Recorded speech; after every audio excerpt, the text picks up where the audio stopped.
We're going to call to order. Start with the Pledge of Allegiance. I pledge allegiance to the flag of the United States of America and to the republic for which it stands, one nation, under God, indivisible, with liberty and justice for all. Roll call. Mr. Bordenaro. Here. Ennis. Here. Mr. Grady. Here. Ms. McNair. Mr. Millard. Here. Mr. Paradis. You have a quorum. Okay. Well, I'd like to welcome everyone in the audience, and we'll start with the audience of citizens. Okay. Oh, one person signed up? Okay. Kara Staus.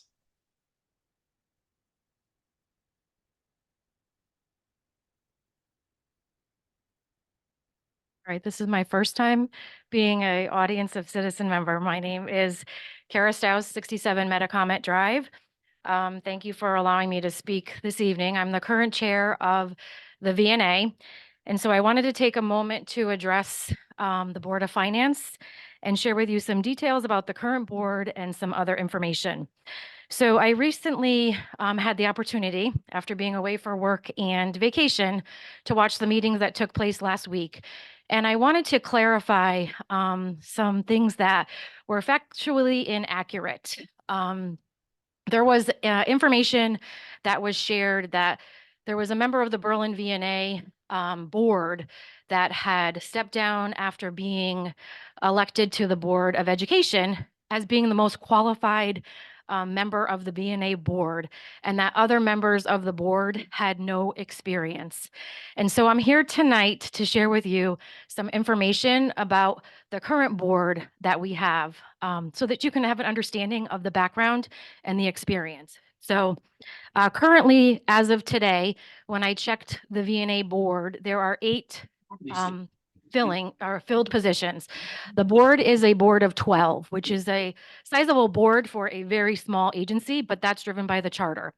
So there are 8 positions that are filled. Half of those positions are filled with individuals that have direct home care experience.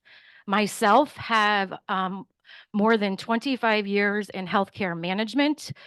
The last 10 years of my work experience at Masonacare Corporation in Wallingford, Connecticut, which encompasses senior living, assisted living, long-term care, behavioral health hospital unit, physician office practice, as well as a statewide run home health and hospice agency, as well as a private duty agency.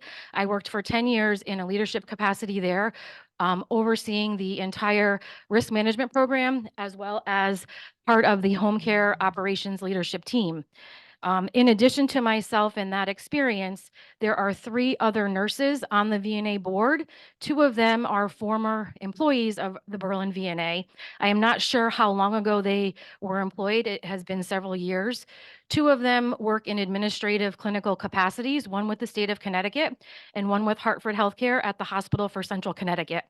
The 3rd nurse on the board is a retired nurse with more than 30 years of experience working for St. Francis Hospital in affiliation with the partnership that Masonacare had with St. Francis, Masonacare Partners, Home Health and Hospice.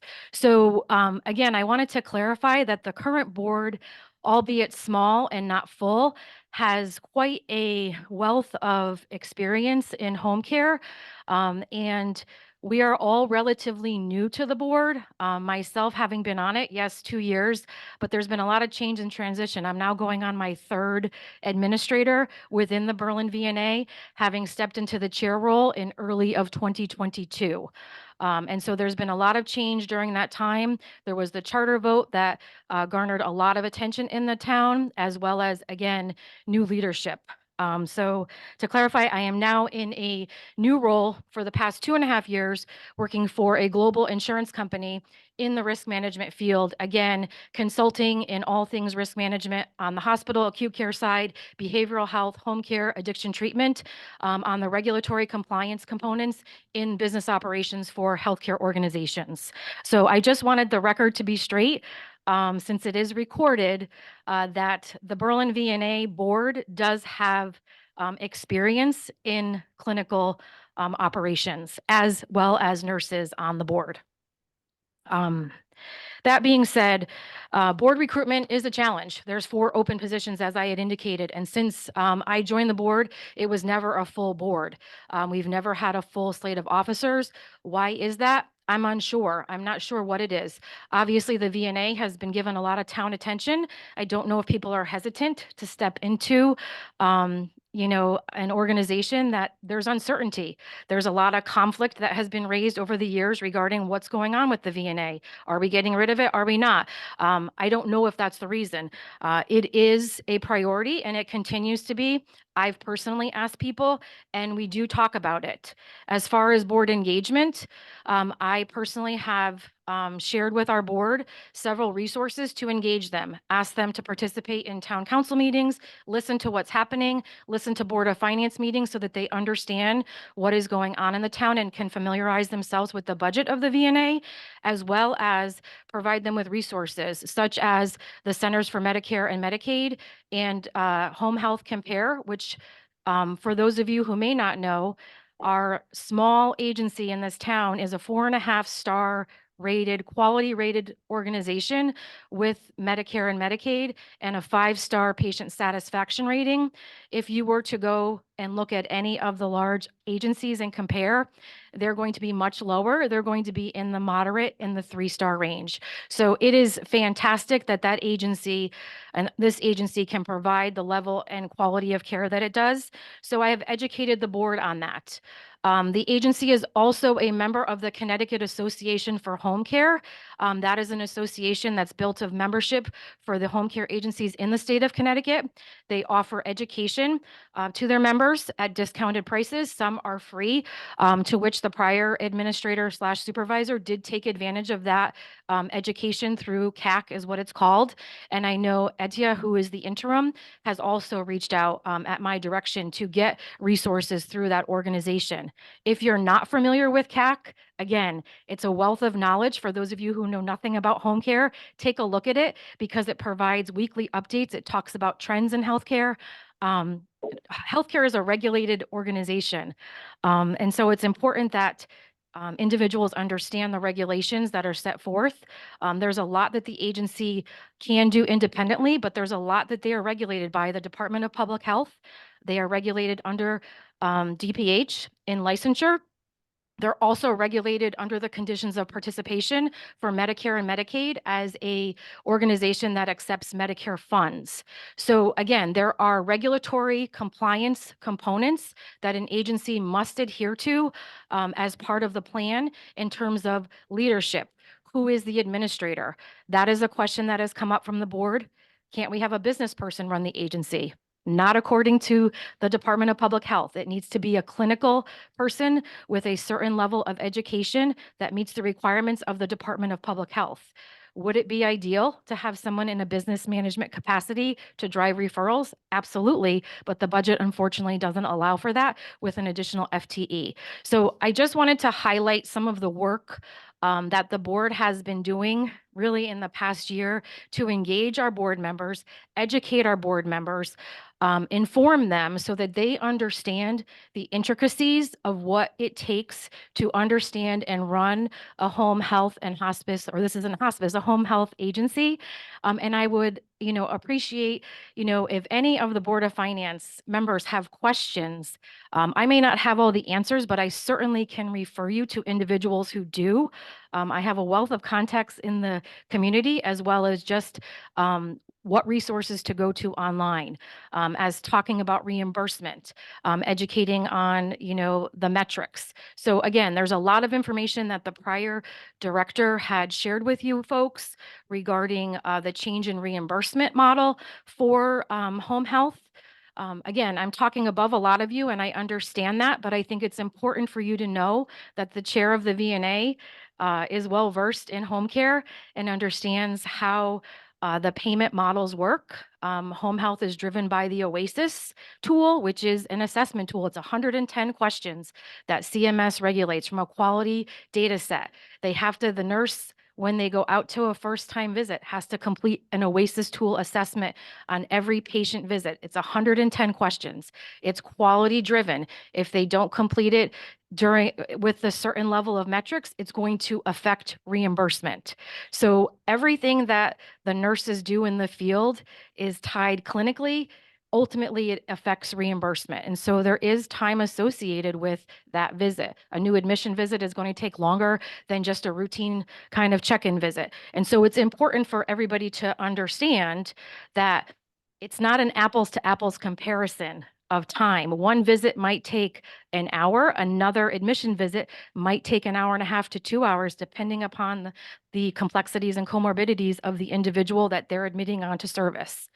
And so with that being said, when the prior administrator and supervisor announced her departure, my first really contact, I was, not surprised based on what she had undergone. She was more than qualified and, a pleasure to work with, and had a lot of operational duties to take care of when she came into the agency.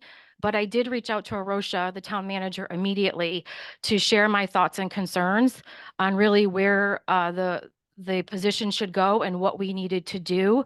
That was my first and most important thing, was to connect with the town manager and set up time to meet in regards to where are we going, what can we do, and how do we, make a difference. And so I did have the opportunity to meet with both Arosha and Etia, the interim administrator supervisor, both in person and then by telephone 2 weeks ago. One of the things that has been a recommendation that I've made since joining the board was marketing. How are we marketing the organization? Marketing obviously drives referrals, but as I've stated previously, the resources are limited. That administrator supervisor, it's two positions into one with a lot of responsibilities. And so where can we pull from to market? There's only so much you can do from social media. You have to get in front of your referral sources. So your community partners, your hospitals, your physician office practices, your short-term rehab facilities, your nursing homes. You need a person who's going to be boots on the ground to meet with them. And it can't be one time. It has to be continuous. We have a great agency that we can market. It's a 5-star patient satisfaction agency. Not many agencies can say that. And so that was my discussion with Arosha and Etia, is how can we figure out a way to utilize resources to get someone out into the community as a community partner to liaison and assist with the deficit. Obviously, I, am equally concerned at the ability to, bring up referrals and census, but that being said, if we don't have the staff, we can do all the marketing, but if we reduce staff, that's going to be a challenge. So, again, and I know what the response is going to be. Well, you've talked about it and you haven't done it in all these years. But again, I think that there's been a lot of change and transition, and I just want it to be, clear to this group and on the record that there is a lot of work going on behind the scenes that you obviously have not been aware of. And so thank you for your time, here tonight, and I am always available for questions after if you have it. Thank you. Thank you, Carol. Is there anybody else that would like to? You want to come up? Sorry, I didn't know that was the sign up. Oh, it's okay. It's all right. My name's Herb Watson. I'm Vice Chair of the Worthington Ridge Historic District. And I guess you'd have to say our function for the Historic District is to maintain the look and feel of the Worthington Ridge Historic District. And I've lived in town for about 45 years, and we lose on an average of 1 or 2 trees a year in the Historic District, street trees. And very few, if any, have ever been replanted. And to maintain the look of the Historic District, we've developed a street tree program. I don't know, could I pass out the details to the? Oh, okay. Okay. All right. Well, very good. we've come up with a program. We kind of copied a lot from Eau Claire, Wisconsin. They've had a street tree program for the last 40 or 50 years, so they've kind of perfected it. The idea, we realized that it should be voluntary, and the way we've got it set up is that a resident in the district would have to fill out a short application form, and it could apply to have 2 trees, street trees planted in the curbside area, the right-of-way area between the sidewalk and the curbing. 2 trees off 3 short lists of approved street trees. And it would be done at the town's expense by the town crew. Most of it by the highway department, some of it from the parks department. There are tree planters in town, and I've talked to the superintendents of both departments, and they're all aboard on the program. They're fine with it. So without going in too much detail, it's all explained on the sheet, basically how it works. There's 3 lists. One list is short trees, which is probably the most important list because half of the property in the historic district has a power line running in front of it. And that limits us to trees that mature at a height of about 30 feet. I've contacted the arborist of Eversource, and he's fine with it. In fact, he sent me a list that Eversource has of 30 acceptable short trees to plant under power lines. And the other list would be one for medium-sized trees and one for large trees, up to 70 feet at mature height. The width of the curbside area between the curb and the sidewalk would dictate how big of a tree you could plant. And the tree warden, who's also the director of the highway department, Steve Karp, would have final say of the location, and somebody, probably me from the historic district, would have final approval because we have to consider where all the above ground and below ground utilities are. We'd have, of course, it'd be a call before you dig, and they would come and mark out all the utilities, and based on that. And probably there's some properties that wouldn't qualify for the strip in front of between the sidewalk and the it wouldn't be satisfactory to have a street tree, but that would be the way it would have to work, because you don't want to plant a tree where it's not going to grow. I've talked to superintendent of the highway department and the parks department, and they came up with some pricing. You'll see it on the list. $350 per tree for the tree itself, and the planting materials, the staking, and the water bag, and the cabling, and the mulch, and another $350 to plant the tree. We like to shoot for 40 trees, but having a per tree price makes it very easy to scale the project up or down. So we're pretty much at your mercy, but the program just got approved at our last meeting last Monday, and that's where we are with it. Any questions about it? Any questions? Is the monies that he's talking about in this budget? No. Oh, okay, thank you. I have the state DEEP has a very generous grant program. Unfortunately, it deals with reforesting urban underprivileged areas. And I don't think the historic district is really all that. We have some sad properties, but I wouldn't call it underprivileged. But I still have a call into them, and I want to hear them say that before I dismiss it completely. Okay, all right, thank I you. have a Thank quick you. question. Oh, one question. Has your board looked at bidding this out to a private contractor to install these trees and get a price from them? No, but I do have connections. I'd have to say it would be more, it would be more money than this. But I'll find that out if you. Yeah, it would be helpful to know, yeah. Sure. Okay. Very good. Okay, thank you. Joan?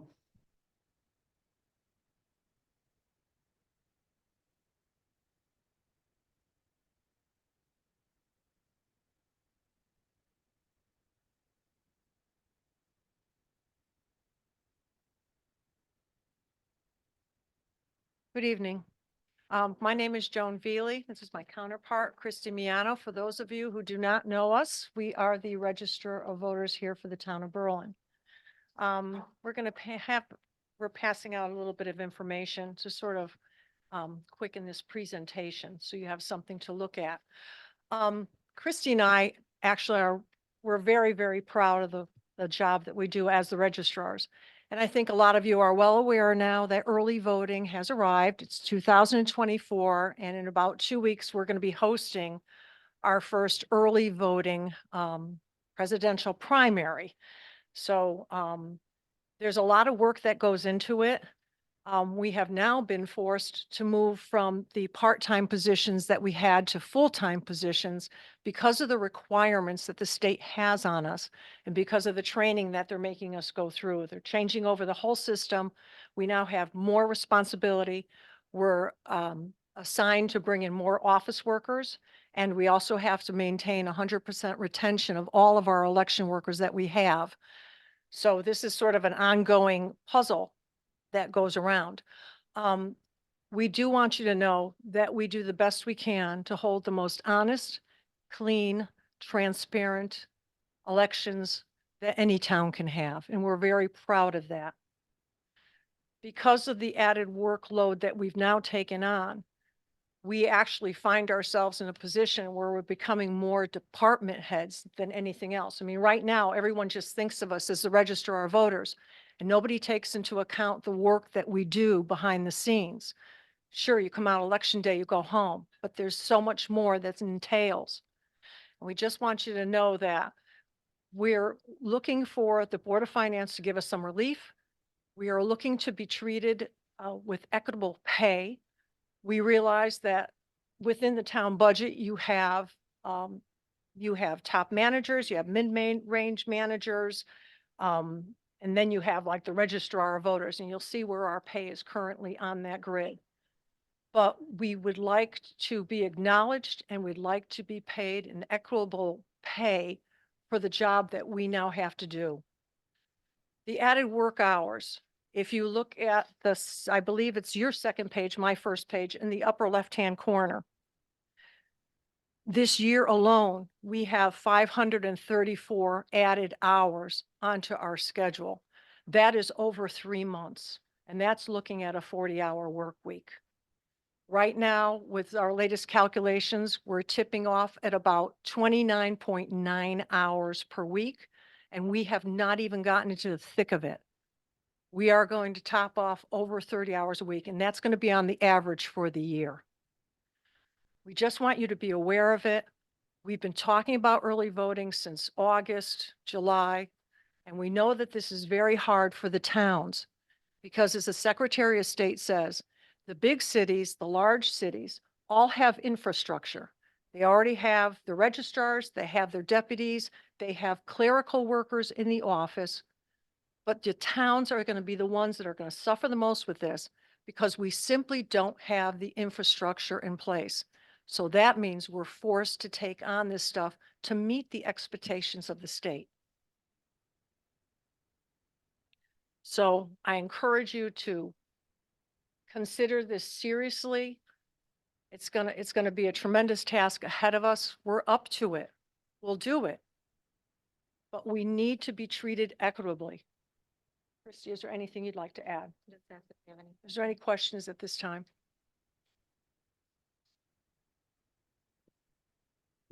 So your baseline rate, okay, is that, what's that predicated on, 20 hours per week? Is that- Yes. Okay. Currently, And are there presidential primaries this year? yes. Right. There's a double one. We have to host it for the Democrat and the Republican candidate. even though it's pretty much decided nationally, we still have to go through the motion. Yeah, it's the end of March. It starts with the 26th. So early voting will be the 26th, Tuesday, Wednesday, and Thursday. Good Friday we have off, but we have to come back to the town hall and host early voting on Saturday, Holy Saturday. We have Sunday off, but now we have to come back on Monday. We have to run all the paperwork and get the information ready to go out to the moderators who have to come in to pick up their documents to hold the election on election day at the regular polling station. So there's a lot of background. Yeah, but the big one is November. Please note, November is not going to change. It's always going to be 14 days of consecutive early voting. Think about that. 14 days every single day, weekends included. 14 days we're going to have to work, which is fine. That's our job. But at the end of that, we're going to have this big presidential election. I will note that in 2020, we worked on election day alone, 23 hours just on that one day as the registrars, because we're responsible for filing the paperwork and tallying the books and getting everything to the Secretary of State. It's a monster job. It's morphed into this. And I'm very serious on my voice. It's because I can't express it enough. November will never go away, no matter what kind of election. It's 3 consecutive weeks in November, with the first week get off at 65 hours, the second week at 78 hours, and the third week projected at 54 without a day off. So that's what the ask is in November, and that's a big change. So that's a big schedule, and I don't know anybody who works with that, but that has to be available. at all times, so that's a big schedule. Ms. McNair, I think. Are the figures that you have in proposed budget 5-hour a week? It was full-time, that's the full-time, Full what time? we had asked for, Yeah. Okay. but whether you're saying. Yeah. We broke it down. whether But I it's mean, a- That's not in the town manager's budget. No, you- Okay. That was the original request. Which we're not in line with. Sure.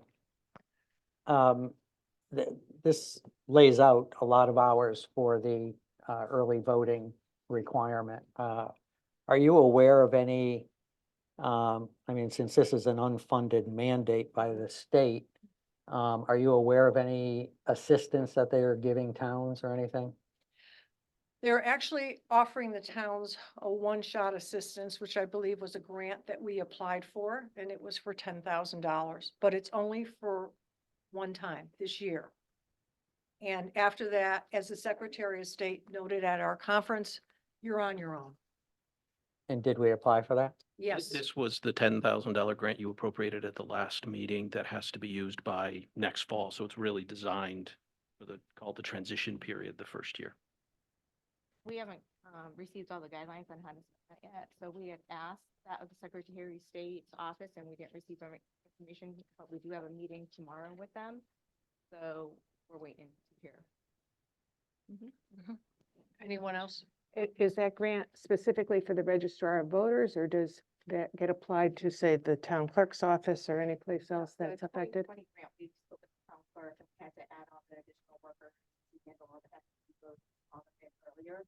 This one, we're still waiting for all the details, but it is for the registered voters who put towards early voting only, not the presidential primary change, but the early voting and presidential primary. But, you know. All right. Okay, thank you. Thank you. Thank you. Yeah, Thank you. We are available if you need to reach out after seeing that for any questions. Okay. Anybody else? No.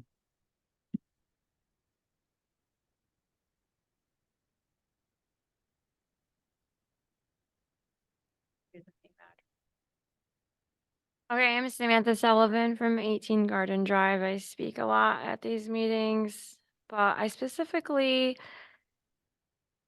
had meetings with the town manager, the Parks and Rec director, who's also the director of social services, animal control, and senior citizens. That's a lot. And I also went to the police station to have a meeting because my main concern at the time was for the kids that were like driving in the middle of the street. I'm sure we're familiar with these kids, right? And my solution or of solutions or finding a solution was knocked down by everyone because their hands are tied, says everyone. I was hoping to, instead of looking at it as a punishment, to look at it as an opportunity to maybe figure out a way to help them without including like DCF, their older kids. That's, don't get me started with DCF. I'm a social worker. So that brings me back to Parks and Rec. I know you're tired of hearing about from me, I'm sure, but statistically having a place for kids to go, these kids, that's their neighborhood. They live off of Farmington Avenue, a lot of them. Yes, they should not be driving in the middle of the road. That's reckless. That's their general rush. But there's also younger kids that stay in their tiny little lane because we don't have a bike lane. I was just in Newington. Even they have a bike lane. I'm sure that costs money that we don't have, right? Just I'm still so confused how similar towns, the whole thing with Berlin is we keep our taxes low, right? That's our thing. But when you compare our mill rates to these other towns, Cromwell is very similar. I would say they have even smaller of a population. Their mill rate is 26.4. Berlin is, unless I'm wrong, for my 29.56. But if you're in Kensington Fire District, you have to add 1.1. If you're in Worthington Fire District, you have to add 1.87, right? So Middletown, which is a big city, you would think, ooh, big mill rate. No, 28. Yeah, granted, they have a big population, so I get that. But there's other towns that have Farmington, just Wallingford, just Clinton, Bristol. All these towns are able to still have cool things.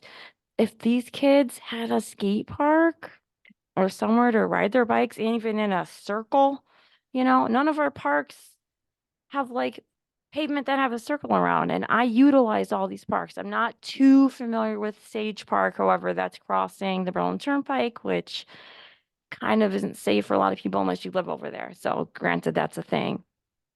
Talking to the director, Jen, and I get it. The funding is like so low. I get it. Debbie Dennis works hard with the money that she has, but I think it would be so helpful if we added a helper. Hey, I would love to help. But there's Boys and Girls Club in New Britain. Guess who funded that? Majority of it. Not the town, Tommaso's.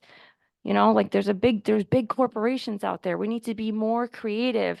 Years ago, 40-ish years ago, there was all these little Parks and Rec parks where you can go and do crafts. I don't know if anyone remembers who's old enough to remember, but like there was so many things to do.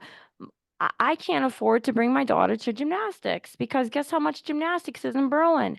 Guess how much gymnastics is even at the Meriden Berlin, which we don't have anything, New Britain YMCA. Even to do a meet, say you're amazing at gymnastics, it costs $75 just to compete in that meet. Our Parks and Rec now has added some extra dance classes for little children. The instructor, she's actually a second cousin by marriage of mine. I love her. She's great. All those classes are kind of the same. They're all kind of the same. I've done them. They're basically the same with different names, and there's just more times of them. Instead of using that money, yes, it's good. She needs money, and I'm so happy for her for that because that's great. Why not offer different classes? There was a, what's it called? Line dancing class that I didn't even see because I guess it went out so fast because I'm constantly looking for things to do for my kids. We should absolutely just be more creative, reach out to people.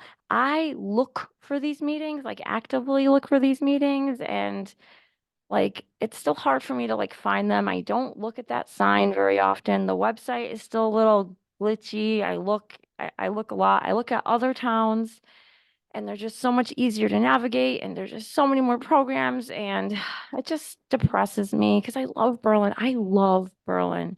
I grew up in New Britain and Berlin for elementary school. And I thought, wow, this is amazing. Berlin is so cool. But now it's this, it's the same stuff. And these other towns are just, going past us. So I know the money's limited. How important is the loan if you paid less off this loan? And after this loan, the Berlin High School loan is paid off, are then we magically going to have money that we could have really awesome things, parks and events and everything like that? That's a question. Well, I mean, every time we write down the loan, I mean, we do free up, some balances that we can apply to, the budget or whatever, but it's gonna take some time. But we also have other projects like in this budget. Of right course, now, yeah. We're looking at adding $9 million worth of bonding because we got some major projects that, we're looking at. So we try to balance it all. Have you guys ever met with other towns and asked like, how are you guys able to have like new schools and new parks and new programs and stuff like that? I mean, I haven't, but, I know that, the schools have extracurricular programs. So I don't know. I mean, part of it is how the kids get involved in school extracurricular programs also, right? I mean, if you got these kids, riding around Farmington Avenue, Mm-hmm. evidently they're not interested in any But school. that's a privileged answer because I'm just saying, a lot of the kids don't have these parents. I know specifically of the kids because I reached out to them. They don't have parents to pay for the programs, to bring them to the programs, to advocate, to see what the programs are. And especially younger kids, do you know that K through second grade, you can't even do basketball in Berlin?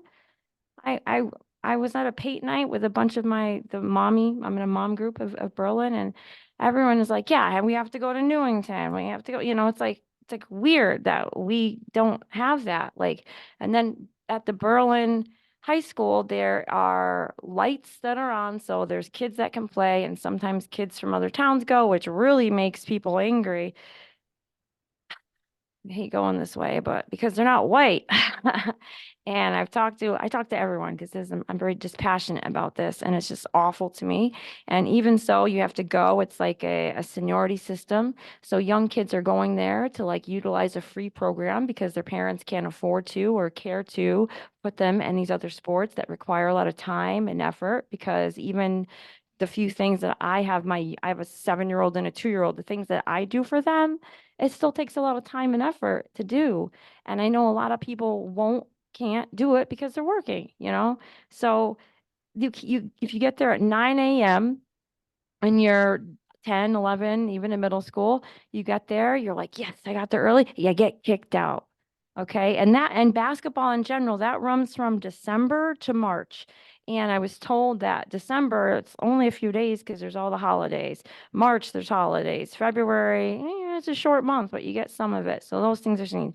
When you are in football, even, there's so many coaches. I guess there's like 10 coaches on the team and too many kids, not too many because they're in there and you don't get to play. You're supposed to be guaranteed to play like 4 times. If your parent is a coach, then they're guaranteed to always play. It's just it just leaves kids. Summer, there's swimming kind of. It's very expensive. A family pass is what, $80?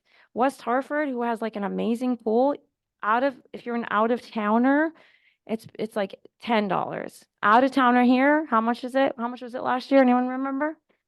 $20. That's a lot. Is it going to increase this year? Probably, right? Because it increases every year. That just stinks.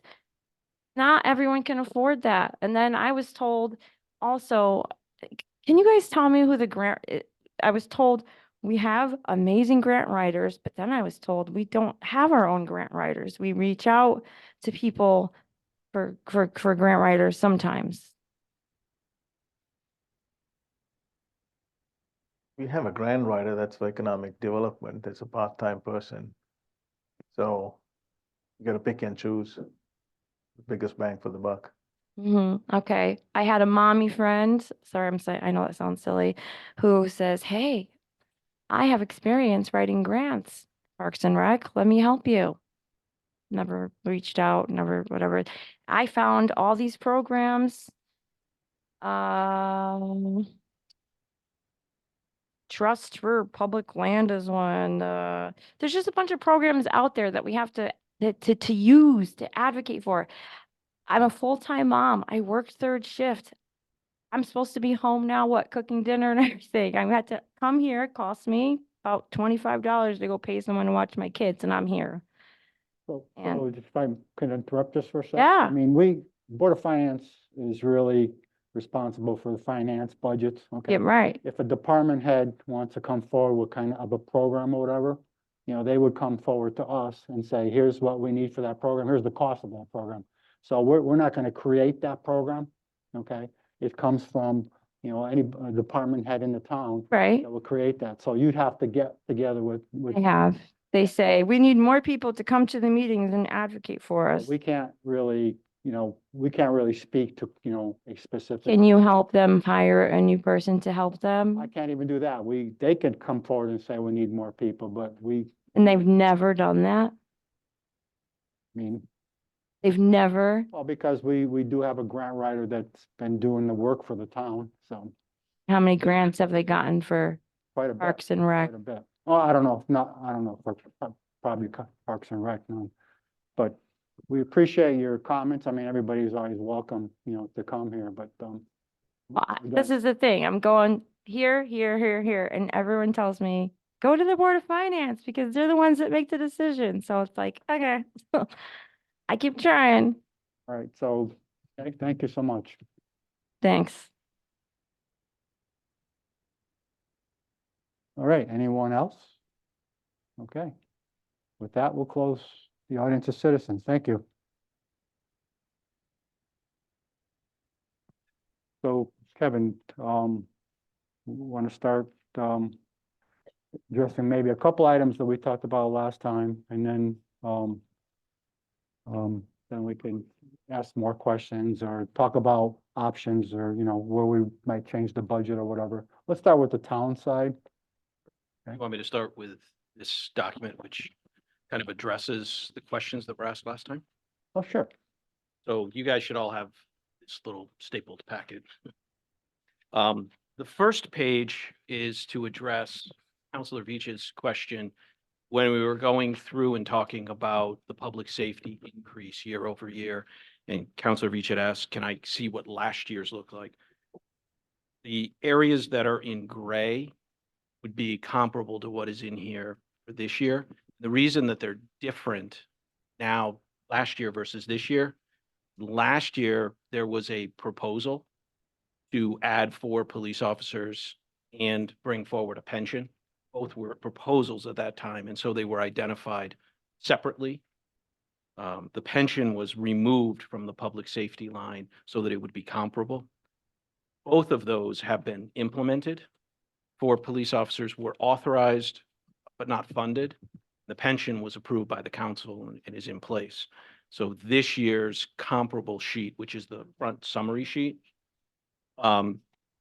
would show all of that embedded, which is the $1.2 million increase. If you were to take the 88 plus the 454 and then add back in the 457 of pension, comparable dollar amount would be 999,000, or basically 1.2 million versus 1 million had everything been funded last year. Okay. I don't know if does that answer your question? Okay. The second page was a question, Sal, you had asked the Yep, 13.7. All it really did was change the denominator because the proposed budget's much higher than what we have in the current year. Sure. That's in the green box. The third page is the breakdown of the various places where we have funds, where we have true cash, and the interest rate that we earn or projected to earn. And generally, cash follows the core governmental principle of SLY, SLY. So safety is the number one priority. We don't want to lose money. Then liquidity, we have to have it available to us. And last would be yield. So we're not chasing yield, although we would like to secure a good rate if we can. Town leverages the state treasurer short-term investment fund. Currently, that's paying 5.4%. This is projecting that Fed will begin to lower rates and that the stiff rate would follow down to 5%. When? Whatever. I mean, it's projected to kind of average to that point for the year. The latest I heard today is they're probably going to do it sooner rather than later, but 2 weeks ago it's not on the horizon. So tomorrow it may never happen. I don't know what they're going to say. The other big element is ADM, which is utilize Saxon Securities, which they take our deposits, in this case, about $10.5 million, and they spread that into banks all across the country. So no single bank has more than $249,000.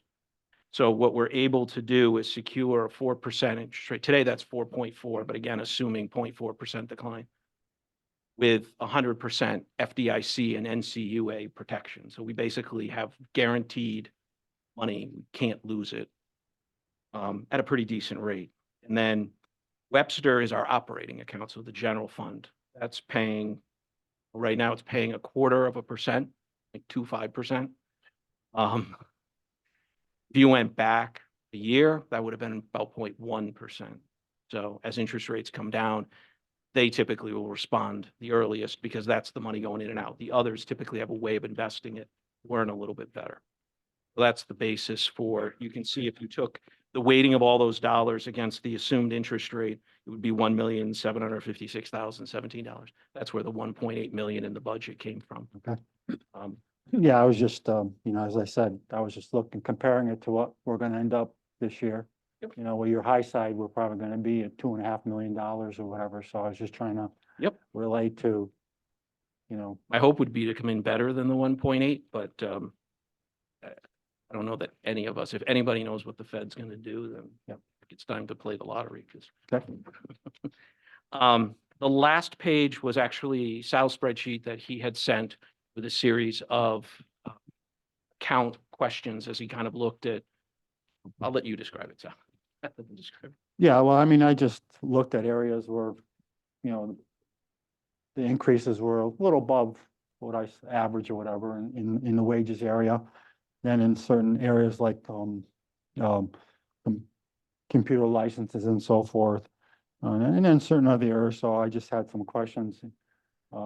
In some areas in FY23 and FY24, we didn't really spend as much or limited amount. So I was just asking, why are we budgeting for so much, in this year? So I just wanted Arosh and Kevin to kind of give us an idea of, an explanation of the differences and so forth. So the first category was really, some, higher wage increases on average.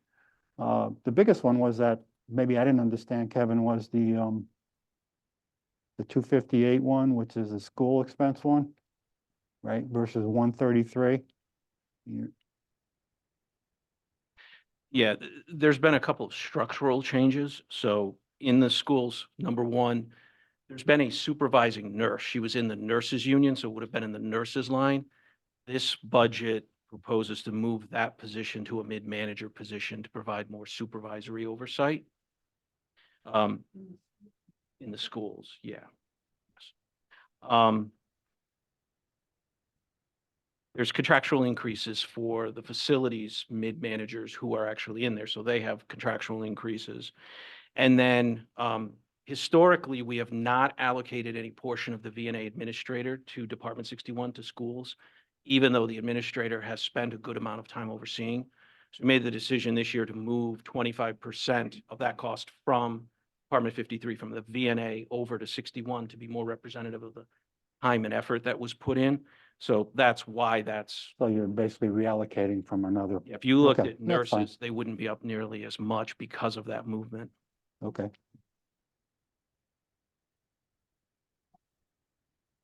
No, it was the, if you look at the FY25 proposed budget of 258 compared to last year's of 134. Oh,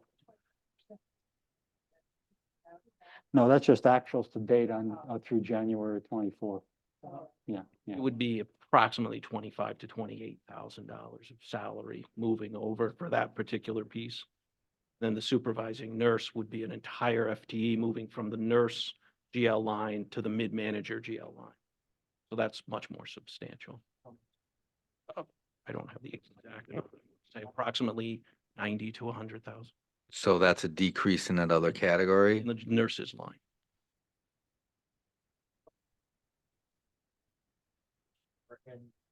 Nurses line.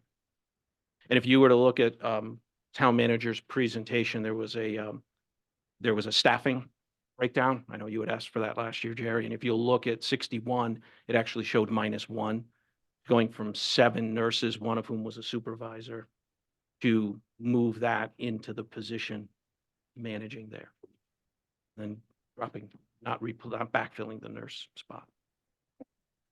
So the second category was really, we talked about, we always have a opportunity and, in our budgets because we're not filling positions or we have turnover, in the area of $1 million or more.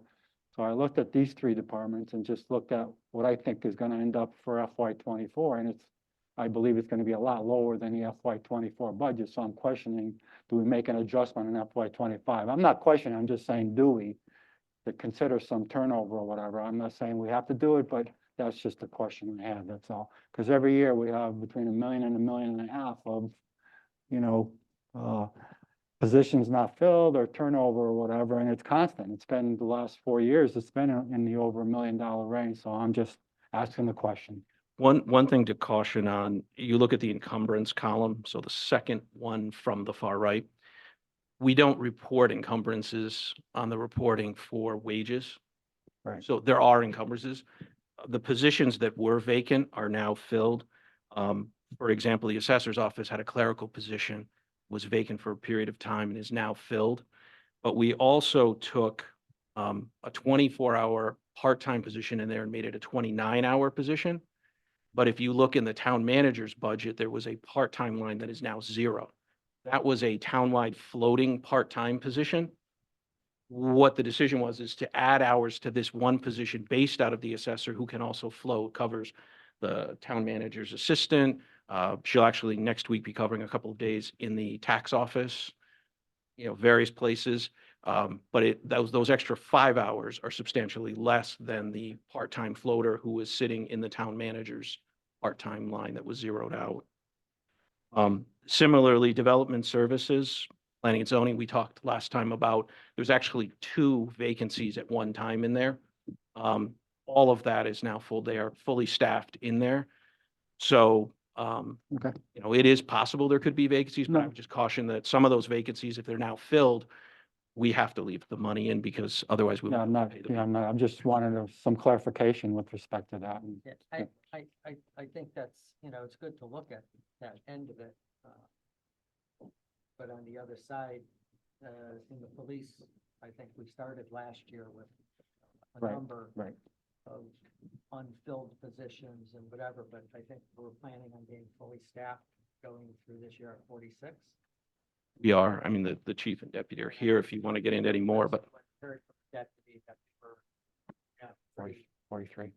pretty sure that we're going to be able to get those people in place. I mean, that's probably one of the highest priorities for the chief. He is staffing. Okay. But with OT though, right? Because we still need to absorb the guys being in the academy and so on and so forth. I do have a question, and I'll take. We do? Because we've been increasing staff, Yeah. at the police every year. So I think that I want to relook at OT to say, do we drop OT a little in this budget?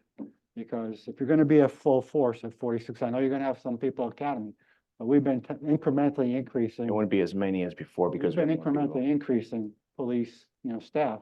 Okay. So Well, I'm looking at, do we drop the overtime a little? I would caution against that. When we looked at where OT has been in the past, we've been budgeting at about $550,000 for the year. The actuals have been coming in at about 750. So the request was to add 100 to split the difference, in part to represent that. I would caution because the council will see at their next meeting and you'll see at your meeting after that.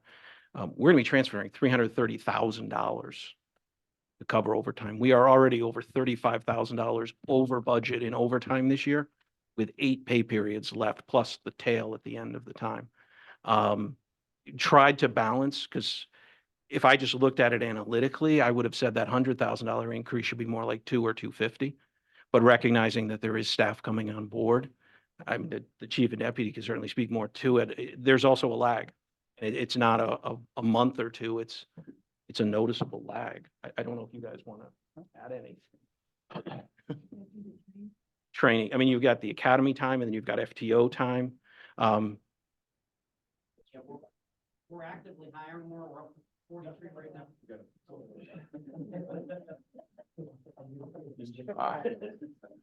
You say you had it easy. Look at that. Uh-huh. Yeah. So we're currently at 43. We just hired another officer today. That's the 43rd. And we're actively looking to hire 3 more. The chief just did interviews the last couple of days. He's been interviewing again. So we fully expect that we can probably get at least 2 more into the academy at the end of April. But you also have to plan for about a year from the time that they're hired to the time that they get on the road. And we talked about before, we still have some people in FTO and stuff. So that overtime at some point is going to go down. But I don't foresee a huge drop in that within the next year. We've also had some fluctuations in contractual schedules, which have changed the schedules a little bit, which we hope over time will help with more staffing on the road at certain times. But it's going to take us a little time to get up to that. And there's always going to be transition in the next 5 years. That grace period for the pension will have passed. And we're going to start to see guys retire after that, which will kind of start that whole ball start rolling again. I don't anticipate in the next 5 years that we're going to see many people leaving, which is kind of a positive thing for us. So we may be able to get up to full staffing and try and hold it there for a while, which would be our goal. But we fully intend to be up to 46 pretty soon. So do you foresee, let's say you're 5 years from now, right? Do you foresee going from 46 to 50, 52, increasing the force? We have been looking at a lot of projects going up in town, including some very significant and large buildings that they're proposing to build, including some that are in construction right now. And if you look at the number of units and the number of people that are coming into these buildings and housing projects in town, we anticipate that we are going to be in them quite a bit for various reasons. Ambulance calls, domestics, neighbor complaints, things like that. So we think that the need for staffing is going to continue to rise as these developments are continuing to be built in town. So I think we're good this year, but I think next year and the year after and the year after that is really going to show that we're probably going to have to relook at those numbers again. So is the growth in overtime, is there something new happening that's growing that overtime in certain areas versus in the past? Because, seriously, I'm just thinking, you add bodies, your overtime changes, reduces, so. Right. And like Kevin said, it's growing quite a bit. Yeah. So where's your overtime going in certain areas that maybe are unusual or? Most of our overtime right now is order-ins to fill patrol shifts, cover.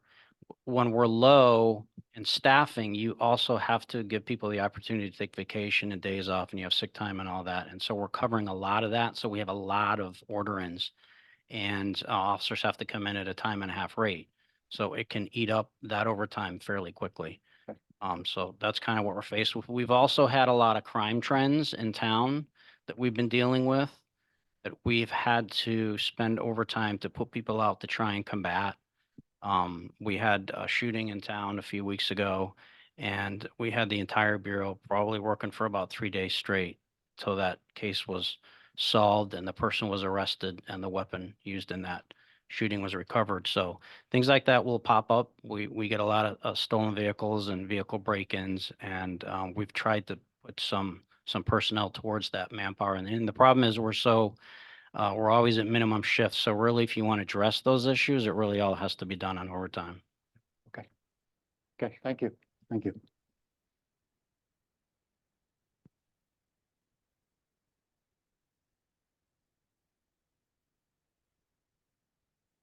I think just in the next categories in the computer support area, computer licenses, they seem to have gone up quite a bit this year. So I know you got some explanations in there, Kev, so if you want to just, Sure. You know, the first one would be in the technology area, which is your obvious computer support and license area. The biggest thing driving that is cybersecurity. You know, we're dealing with the cost of licensing. One of the things that we were required to install in order to continue to have cyber insurance was multi-factor authentication for all of our devices. That required converting the entire police department to Office 365 because our on-premise could not do multi-factor authentication. And then with that, not just the conversion, but then you have the ongoing annual licenses that come with it. So we had made the conversion using some business continuity funds. So those are funds that we have available. You put it into the budget in the transfer section, and we use that for various projects as they come up throughout the year. But now that needs to be embedded into the budget itself. From the collector of revenue and the assessor's office, the primary driver there is our assessment and tax software system, and then rate increases that we have. In addition, there is some backup requirements that they've passed along to us, which has increased the cost. You know, you're talking about roughly about $10,000 each in that area. In townwide, it's Dropbox. As part of the prep for the police station project, we scanned, I want to say a couple hundred boxes, let's say. So between the town and the Board of Ed, we basically cleaned out a huge portion of the storage downstairs, including the entire area that was Board of Ed storage. As part of that, we have ongoing responsibilities for Dropbox licenses. We could choose Laserfiche or Dropbox, and we chose Dropbox. It was actually less expensive. So in doing so, we're trying to move away from paper. We also just simply don't have the storage in the building anymore.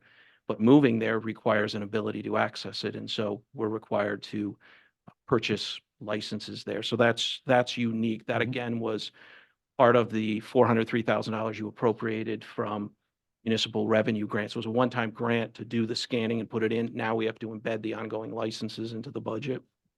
The $5,000 is a fairly minor cost, but the Planning and Zoning Commission has asked for 2 years of tablets as part of their work that they do. And so we've put those back in. I know you took it out last year. They've requested to leave that in. And then, the copiers, the town's large format printer, which is in the engineering area, it prints everything from maps for planning and zoning or GIS things.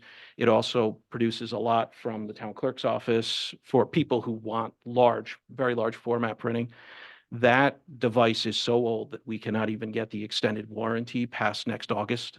So we've gone out for quotes on both leasing and purchasing. Okay. And that additional money is so that we can purchase a replacement of that device. okay. Next area was just, a couple areas in supplies, Supplies, we actually took some computer money that had been put in supplies and put it actually into the computer account. So there was a little shift there.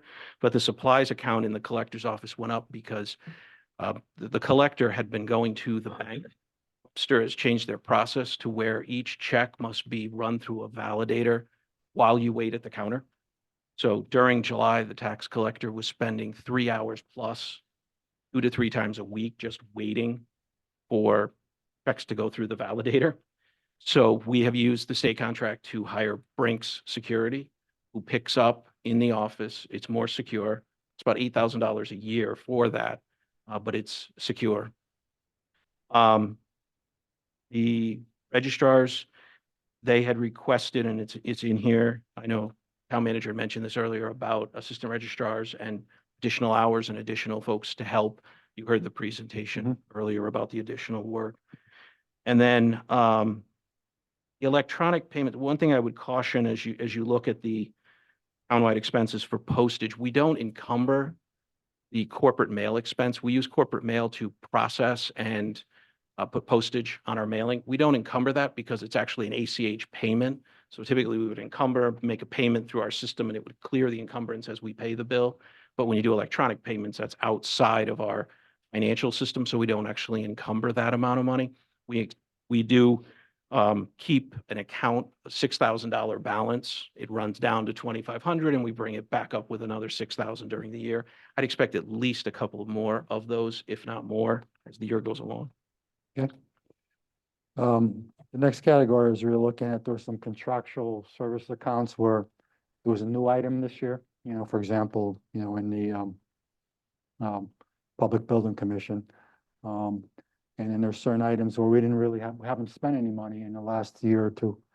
So I'm just first question I had was, who was doing any of those services before, in some cases? So why, we're contracting now? And second of all, the basis of some of those estimates. So in the assessor's office, the contractual services is payment of the 30% charge on personal property audits. Those go through periods. The first, if you go through a 3-year period, you kind of get the first year is a big amount of money, because that's when you're going to hit the first piece of it. Second year, you continue to get some more money, and in third year, a little bit less. We only pay the 30% when the money is actually collected, not just when we actually complete an audit. So there's an outside firm that would do this. It's pretty extensive work. And so that's what that represents. That's actually been brought down for the last few years. And you could see even 24 to 25, we brought it down another 5,000. It's a bit of an unknown, but we are trying to bring it down as those numbers go through. Development services, which is planning and zoning, they have been dealing with not just legal, but also additional support in defending the town against 830G requests. And you might recall, I believe it was 2 meetings ago, you approved about a $16,000 transfer.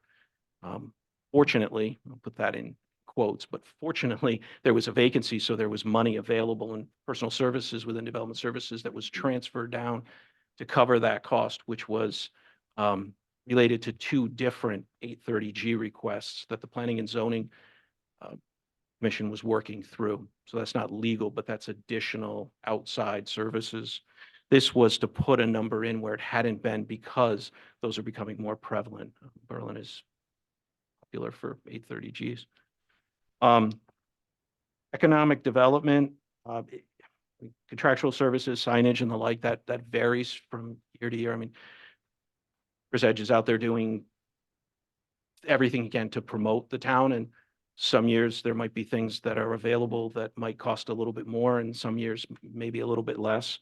Unless he disagrees, I mean, the town manager, I think, feels it's fair to have the $10,000 in there if there's opportunities for the economic development director to promote the town and help grow economics. Public Building Commission, the town manager discussed in his presentation. There are a lot of building projects that are referred to the Public Building Commission, and just like you, just like the council, just like the Board of Ed, they're volunteers. And so this is to put money in so that they can hire consultants. The projects can continue to move forward and make an assessment of the best possible way. Is there a basis for that, or he just threw $100,000 in it? Actually, if we had looked at history, that number probably should be higher than that, but wanted to go. A lot of it is really going to depend on how many projects come through. For example, the science classrooms at McGee were referred, and after an initial review, the Public Building Commission has determined that more work needs to be done to understand the project better. And so, we've had projects where it costs $15,000 and it's a subsequent cost study. We spent considerable money doing different studies in advance of the first HVAC grant. The town had to spend another $15,000 to update those cost studies because they have to be within a certain window of time where the state throws the grant application out and says those cost studies are too old. So sometimes you're just circling back on the same thing because you didn't win the grant the first time. I mean, again, we've had times where an individual product might cost $35,000 to go do the work, depending on the magnitude that's needed. Okay. Mobile home park, we have been experiencing, and I don't imagine this would surprise anybody who's been around the town for quite a while. A number of the residents are moving out or passing away. And when they do, many of these mobile home parks we're finding are not in condition to be sold and reused. More than one have said, you guys take it to the town, here, you take it. And so this is money to try to demolish, just for, if not for nothing else, safety reasons. If it's not safe, if the flooring, if the structure isn't safe, we don't want somebody to go in that. You don't want squatters, you don't want somebody doing something nefarious in there. And so this is to try to down. How often does that happen that you want it in there as a normal budgeted amount? I mean, does this happen a couple times a year or at least annually? Just starting to happen, and after this one, we have two more where the Okay. person died interstate, and there's another one, the next step kid saying, you don't want anything to do with it. So they're just getting old, and not just the owner, the units, both of them. So, Is the plan to wind this thing down? well,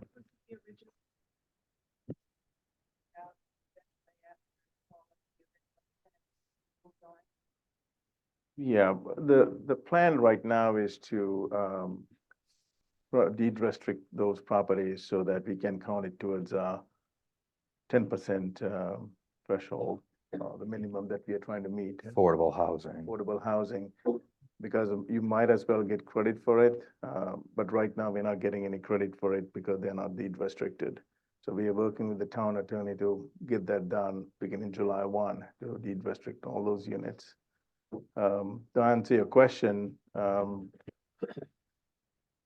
may have been the intent, but Hasn't it been. hasn't been. How many are unoccupied? Right now, about 3, if not 4. How many total 16. units? 16 units, yeah. 16? Quarter of them. A quarter. That's a lot of land for 16 units to be sitting there. Has there ever been a check as to how much town resources, as far as like the grounds or the building department, has to provide? I mean, Kevin can speak to it. We are actually making some money on it. We don't spend a lot of money. The grounds and parks, the grounds now. There's basically plowing through when there's snow. There's one street light at the end there that could, if it acts up, but that's like any street light that we would have. That's it. And not often. I mean, generally, they're a peaceful group, except for that one incident. That had nothing to do with but that had nothing to do with the residents there. Yeah, could have been any other location. Could have been any one of your The neighborhoods. residents there are too old to get it. No, They're all very nice, actually. It's just, So Kevin, this is a nit, but coming back to development services, the $10,000 for 8-30G appeals. I just thought I had caught that on my eye on something a while back, and I went back into corporate counsel, and there's supposedly $80,000 in there for P&Z legal defense costs. Mhm. So isn't this redundant on that? This is not legal. That $16,000 transfer Okay. you did was actually non-legal support that legal counsel needed in order to defend the town, or to work, I should say, work on the settlement. So what is the 10? The 10 is for the non-legal piece that we would anticipate moving forward. Thank you. And then the last one on there is Public Works. That one I would caution, because one of the things we're trying to do is consolidate accounts where we can, to the extent that we have multiple separate, deeply detailed external contractual service type accounts where we're hiring someone, we're trying to consolidate that. If you were to add in the 3 well monitoring, so that's the Newman property, and then there's 2 others, one on Chamberlain, and the third one escapes me, but 3 wells that we're required to monitor from brownfield remediation, plus storm drainage and flood control. If you were to take all of those plus contractual services in FY '24, you'd find that it actually was flat at $95,000. There's actually no change. The only reason the contractual service popped is because those other accounts are now 0 and consolidated. Okay, I just couldn't, I couldn't see it, so, okay. And then, you can maybe just, the other one was a hodgepodge of different questions on other areas. I know that, we, increased the rate for our town attorney from 9,000 to 12,000. I was just questioning Do we have a contract with them? Do we ever go out to bid, compete? I know, I'm not saying, we don't want the existing attorney, but, 2016, when this was outsourced, the council did go out to bid and Attorney D'Onofrio was appointed. Since that time, the council has every 2 years, right after the election, reappoints the town attorney. In November of 2023, the council did appoint Attorney D'Onofrio and with this higher rate. And I would just point out that that's his first increase since 2016 when he joined as corporation counsel for the town. So I don't imagine there's too many things that have been flat since 2016. okay. Then I just was asking a question on that salary continuation went from 10,000 to 60,000. So, This has to do with expected retirements. Town manager spoke about that in the, Yeah, so the goal here is, we know quite a few people are planning to retire, and we would like to hire people at the same time or have some overlap. So this is just to make sure we can cover the vacation and also to bring someone in before. And good example is someone in the accounting department before the person leaves. We want to hire someone so that there's continuity. Some of these people have been here for 30, almost 40 years. And, institutional knowledge is critical, and it'll be nice to pass it on to someone. And so that's in anticipation of that. And fire department, there was a one-line item on insurance. I didn't know, there was no previous history. yeah, So that it was like- moved. That has historically been in the townwide department. Okay, This year, what I did is I went through the townwide department and said, we're gonna put the insurance costs in the various buckets. It's not a lot of money, but if you were to look at the VNA, they now have an insurance line because there's a VNA crime policy, which is in addition to the town crime policy because they go into people's homes. That's now been moved to the VNA. The fire department was pulled out so that it's in the particular departments where they belong, and you would see the townwide number coming down. So those are for policies you're actually buying, not our self-insured activities? Correct. okay. All right, unless you have any other questions in those areas, we can look at the explanations and not, we don't have to go through, we don't have to go through them all. But I appreciate the input.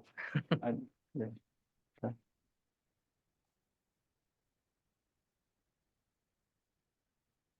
Do you have any questions, Jerry, or anybody? Okay. So, Some of this deals with revenue, and we're projecting for this year. So if you don't have it tonight, I know this is just one of several meetings that we're having. I could give you a list of ones I'm looking for in terms of where you expect to finish 2024, or where 24 ended, and where you expect it by 23. where 24 is gonna end. That'll be 23 for the school. So, the ones I'm looking at are for the town clerk fee, building inspection fees, lease revenue. And I think we're probably gonna swing back around on interest income and some of the VNA revenue, but, yeah, where the VNA revenue. So if you want to bring those for tomorrow, I think that.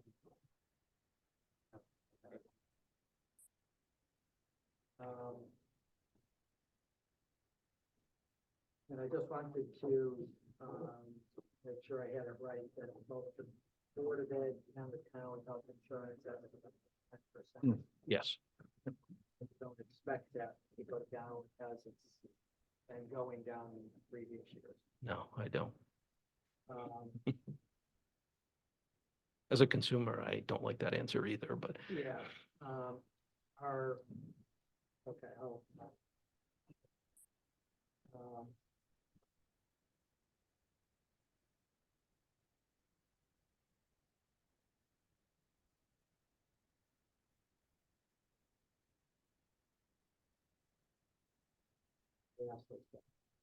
right, I'm good. Are there any other questions? Any other questions? Okay, so, the intent of this meeting, at least my objective was to have it more of a workshop, get some information or whatever, and then in next session, we could start looking at where we can make adjustments or whatever if we have to or whatever. And I think that we have I think we have most of our questions answered, and we got some feedback from the audience and so forth. So, is there anything else that you want to talk about? Do you have any specific questions on capital items? I know there are several department heads here tonight who could answer. I don't speak for Roche, but Oh, far better than me. Sorry, I may have a question actually, since we are remodeling the police station, the infrastructure, do we plan to upgrade the computer systems at all? Anything you guys need?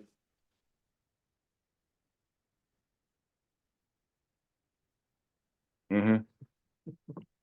Yeah, I specifically, yeah.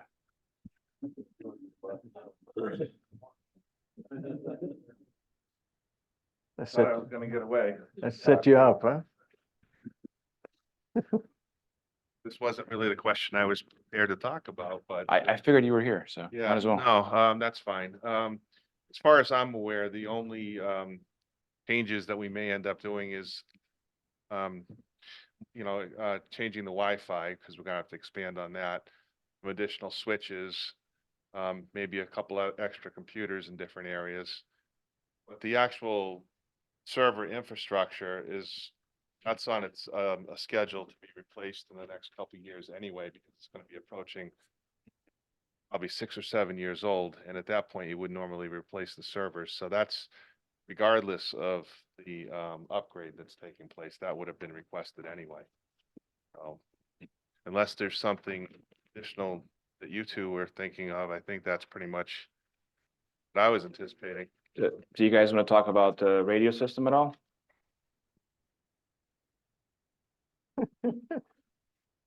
I love you, buddy. Thank you. Yeah, just bring us up to speed.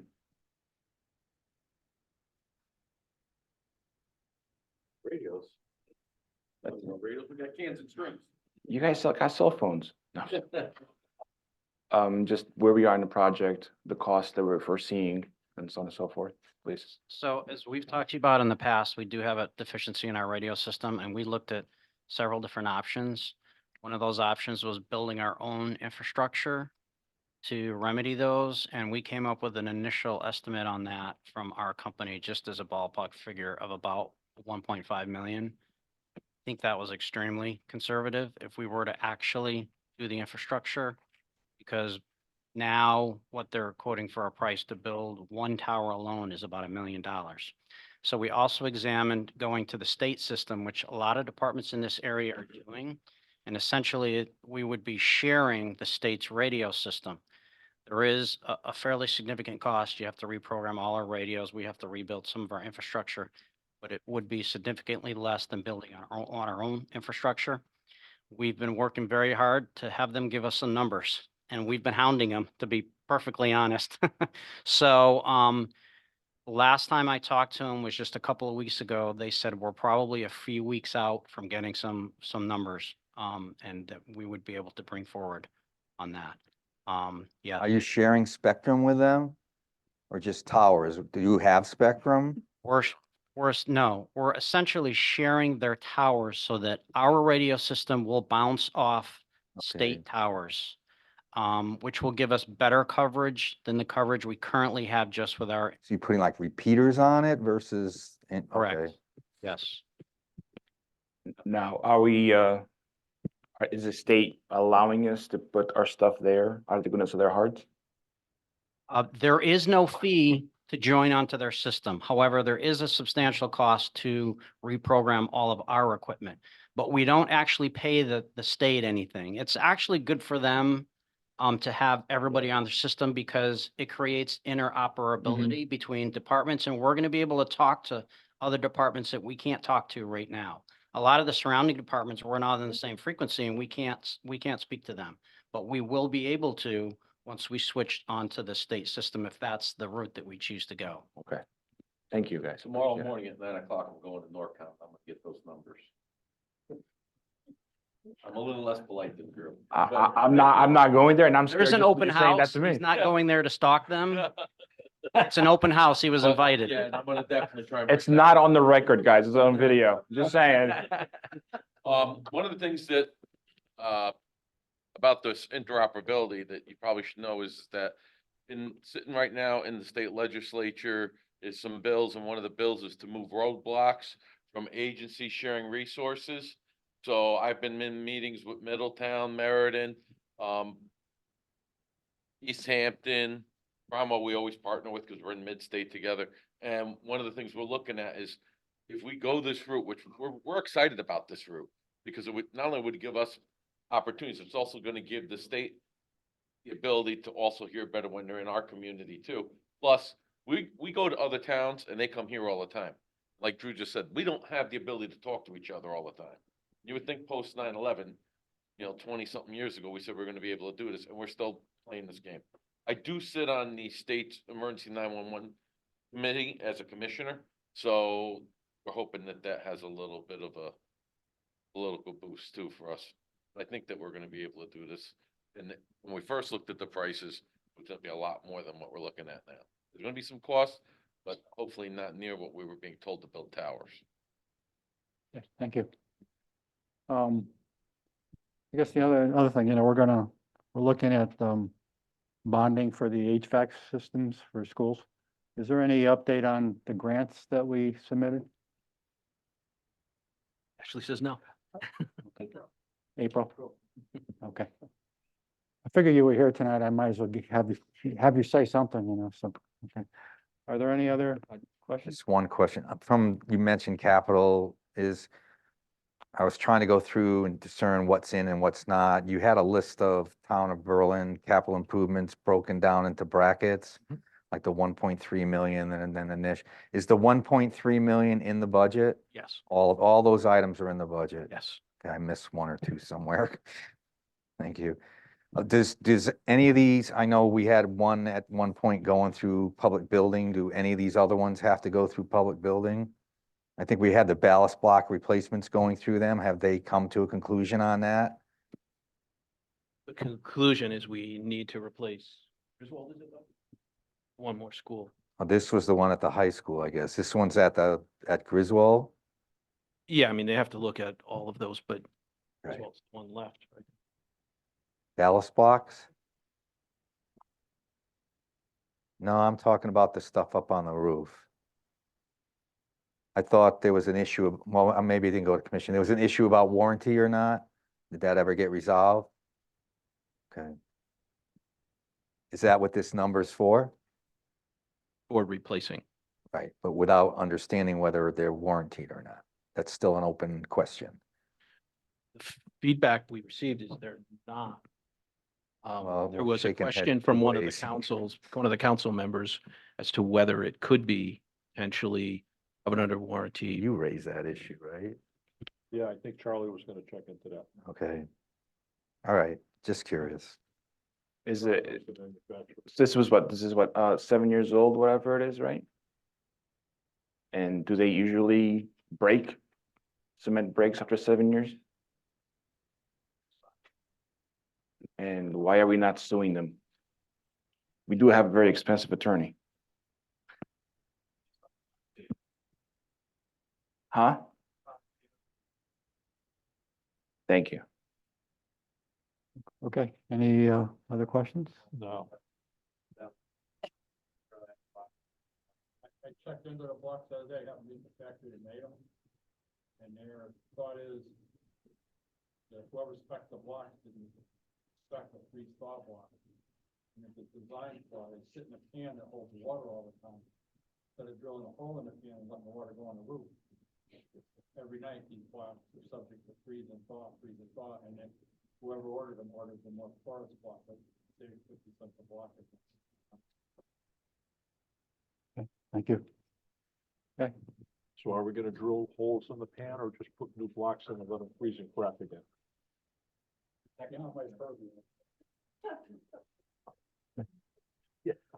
okay.